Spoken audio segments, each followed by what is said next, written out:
Assalamualaikum warahmatullahi wabarakatuh. Perkenalkan, nama saya Mesin Aulia Putri dengan NPM 2508260193. Jadi di sini saya akan melakukan presentasi sistem endokrin dan metabolisme melalui mind mapping. Nah, di video kali ini saya akan membahas endokrin dan metabolisme. Sistem endokrin dan metabolisme berperan penting menjaga homeostatis tubuh. Sistem endokrin mengatur fungsi tubuh lewat hormon seperti pertumbuhan, metabolisme, reproduksi, keseimbangan cairan, dan respons stres. Materi ini kita mulai dari dasar endokrin, hipotalamus, hipofisis, tiroid, paratiroid, adrenal, pankreas, metabolisme karbohidrat, lemak, protein, energi nutrisi, sampai hormon reproduksi. Nah, yang pertama saya akan membahas basic endokrinologi. Sistem endokrin adalah sistem komunikasi tubuh yang menggunakan hormon-hormon diproduksi kelenjar endokrin dan langsung masuk ke dalam darah. Nah, untuk bekerja pada sel target yang punya reseptor spesifik, berbeda dengan kelenjar eksokrin yang punya saluran seperti kelenjar keringat dan ludah.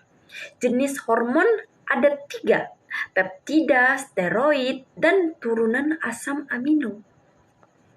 Hormon peptida bekerja di reseptor membran lewat second messenger seperti CAMP, 3IP3, DAG, dan CA2+. Hormon steroid dan tiroid masuk ke sel dan berikatan dengan reseptor intraseluler untuk mengatur ekspresi gen. Nah, gitu ya.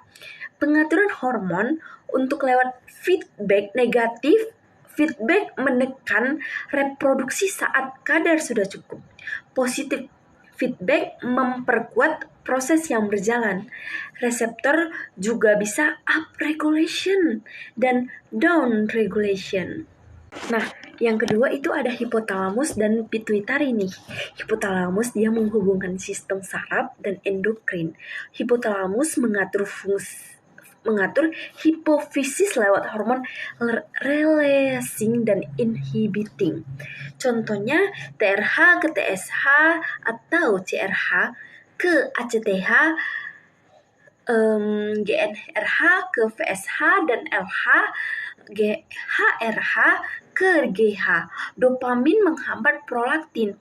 Hipofisis anterior dia menghasilkan GH, TSH, ACTH, VSH, LH, prolaktin. GH untuk pertumbuhan, TSH ke tiroid, ACTH ke korteks adrenal. Nah, VSH dan LH dia untuk reproduksi.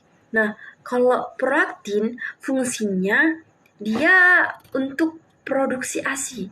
Hipofisis posterior dia menyimpan ADH dan oksitosin dan hipotalamus.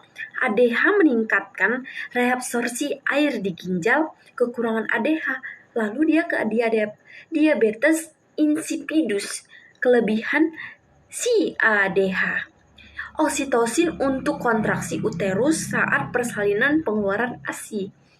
Nah, yang ketiga itu ada tiroid. Tiroid itu menghasilkan T3 dan T4. Sintesisnya iodida masuk ke sel folikel, ke oksidasi, ke organofisikasi, lalu dia menjadi MIT dan DIT, gabungan menjadi T3 dan T4. Fungsinya dia untuk meningkatkan metabolisme, termogenesis, pertumbuhan, dan perkembangan saraf. Gangguan hipertiroid, dia ada bisa BB turun, palpitisasi, tremor, keringat berlebih, tidak tahan panas. Kalau hipertiroid dia mudah lelah, BB naik, intoleransi dingin, kulit kering, bradikardi. Oke, lanjut yang keempat. Yang keempat itu ada paratiroid dan kalsium metabolisme. Paratiroid dia menghasilkan PTH untuk meningkatkan kalsium darah. PTH kerja di tulang, lepaskan Ca di ginjal, reabsorpsi Ca dan aktifan vitamin D. Vitamin D aktif meningkatkan absorpsi Ca dan fosfat di usus. Kalsitonin dari sel C tiroid menurunkan kalsium darah dengan menghambat osteoklas. Nah, gangguannya itu ada hipoparatiroid dan hiperparatiroid. Hipo dan hiper. Ketidakseimbangan CA juga berhubungan dengan osteoporosis. Lanjut ya, yang kelima itu ada adrenal. Adrenal terdiri dari korteks dan medula. Korteks 3 zona. Yang pertama itu ada zona glomerulosa. Dia ke aldosteron, atur NA, ke volume dan tekanan darah. Nah, terus juga ada nih zona fasciculata. Dia ke kortisol untuk respons stres, gluconeogenesis, atau bisa juga antiinflamasi. Terus yang ketiga ini ada zona reticularis. Dia ke androgen adrenal untuk karakter seksual. Nah, lanjut ada yang keempat itu ada medula, epinefrin dan neoepinefrin untuk respon fight or flight.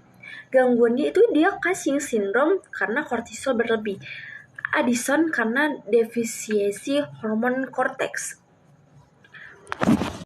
Yang keenam itu ada pankreas. Pankreas adalah endokrin di Pulau Langerhans. Dia ada sel alfa, sel beta, sel delta, sel PP. Kalau yang pertama itu ada sel alfa.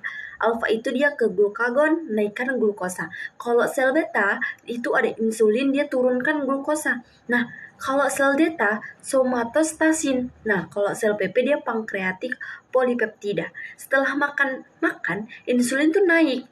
Glukosa masuk ke dalam sel dan disimpan saat puasa.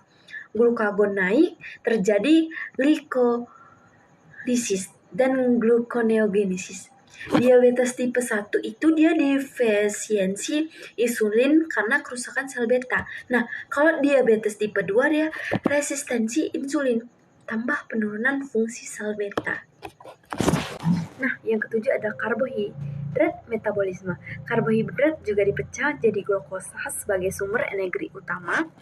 Jalur glikolisis ke pirufat, ATP, glikogenesis simpan menjadi glikogen. Glikogenesis pecah glikogen, gluconeogenesis buat glukosa baru dan dari non-karbohidrat. Feed state, insulin dominan simpan energi. Kalau fasting state, glukagon dominan pakai cadangan energi.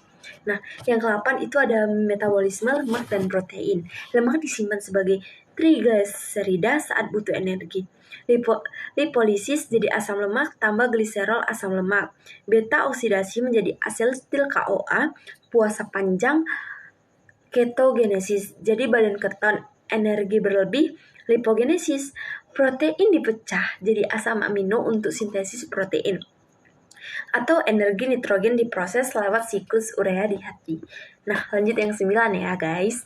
Nah, kalau yang 9 itu energi dan nutrisi. Keseimbangan energi masuk, energi keluar dari BMR, aktivitas fisik, dan efek termik makanan. Leptin dari jaringan adiposa memberi sinyal kenyang. Ghrelin dan dari asam lambung memicu lapar. Ketidakseimbangan jangka panjang, obesitas, tingkat resiko DM tipe 2, hipertensi, dispidemia, penyakit kardiovaskular, dan sindrom metabolik. Nah, yang ke-10 nih guys, ada hipotalamus, dia ke GnRH, ke hipofisis, ke VSH, dan LH. Kalau pria LH, sel leading menghasilkan testosteron. Kalau VSH dia ke sel Sertoli untuk spermatogenesis. Nah, kalau wanita, VSH dia pertumbuhan folikel tambah estrogen. LH dia ke ovulasi dan corpus luteum, hasilkan progesteron. Estrogen untuk karakter seksual sekunder tambah proliferasi endometrium.